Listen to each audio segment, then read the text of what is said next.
Mercredi 28 février 1990, fin de la conférence nationale des forces vives. Nous ne pouvons pas parler de la fin de cette conférence sans parler du début dans l'introduction. Nous étions témoins oculaires, auditifs, dans les coulisses du gouvernement militaro-marxiste à l'époque.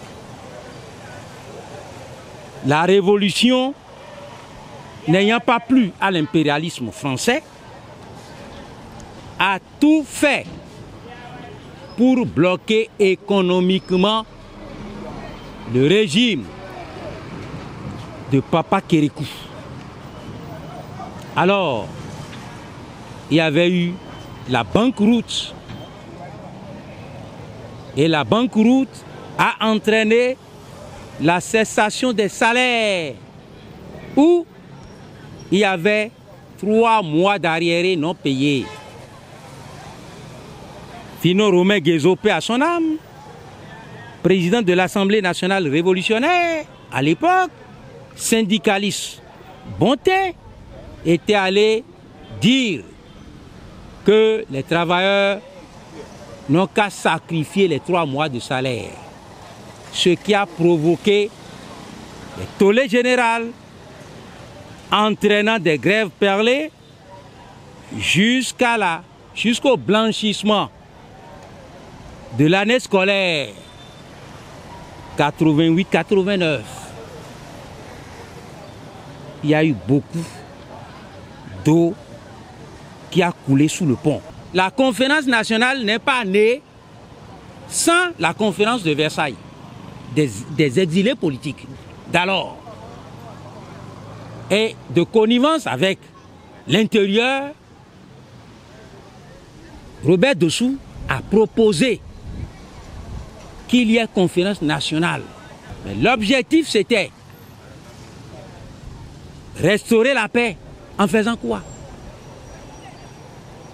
Avant même, Robert Dossou a forcé et obtenu le retour de tous les exilés politiques, l'abandon du marxisme-léninisme et la libération de tous les otages politiques d'alors. Sur le plan politique, nous avons gagné la liberté, la démocratie libérale, le multipartisme intégral. Les droits de l'homme sont respectés. Maintenant, le libéralisme économique, si vous avez la possibilité, vous pouvez créer votre société. Toutes les forces vives de la nation avaient chanté l'aube nouvelle. Tous étaient contents. S'il n'y avait pas la souveraineté de la conférence nationale, on ne serait pas ici en train de parler aujourd'hui.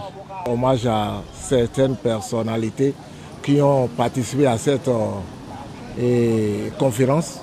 Je dois rendre hommage au président, le général Mathieu Kérékou, paix à son âme, sans oublier Monseigneur de Souza, le président Maga, Aroumadegbe et Zinsou, le colonel Maurice Ouandété. Ce que moi je peux retenir dans cette conférence, c'est le moment où le président Kérékou est arrivé, dit que la conférence est souveraine et qu'à la sortie de cette salle, le feu journaliste Albert Kenwandé tendait le micro au ministre, comment il s'appelle, Martin de Ouazero, et qu'il lui disait en fond, mais la Ouazero est il a flessé en l'homme. Et il a répondu, il avait au Pelé. Ça veut dire quoi? Il me semble que le pays veut vous échapper. Mais il dit que ce serait un peu difficile. Et le président Kérékou les a tous appelés, dit, après tous c'est mon nom qui vont appeler. Il les a arrachés toutes les âmes en leur disant, je veux la paix et rien que la paix. Aujourd'hui, notre démocratie marche, on a l'opposition, on a la mouvance, on a l'opposition et on a la mouvance. Donc, c'est des avantages ça.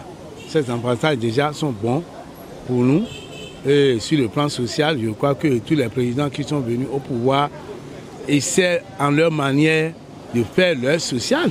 Et nous, au Bénin, nous allons rendre grâce à Dieu, tout-puissant, que notre démocratie, ça va. Il y a eu un gouvernement de transition qui a été formé. Mais Papa Kérékou pouvait dire non. Est-ce que la conférence nationale a marché au Togo? Ça a marché au Niger? Ça a marché en Côte d'Ivoire? Nulle part, à part le Bénin. Le tout premier pays à opter pour la démocratie libérale en Afrique noire, c'est le Bénin. Plaise au Seigneur, aucun bain de goutte ne coulera avant la restauration des acquis de la conférence nationale de 90, 28 février. Le vieux Kérékou, paix à son âme, était allé déjà prononcer le discours de clôture. Et c'était la liesse populaire sur toute l'étendue du territoire national.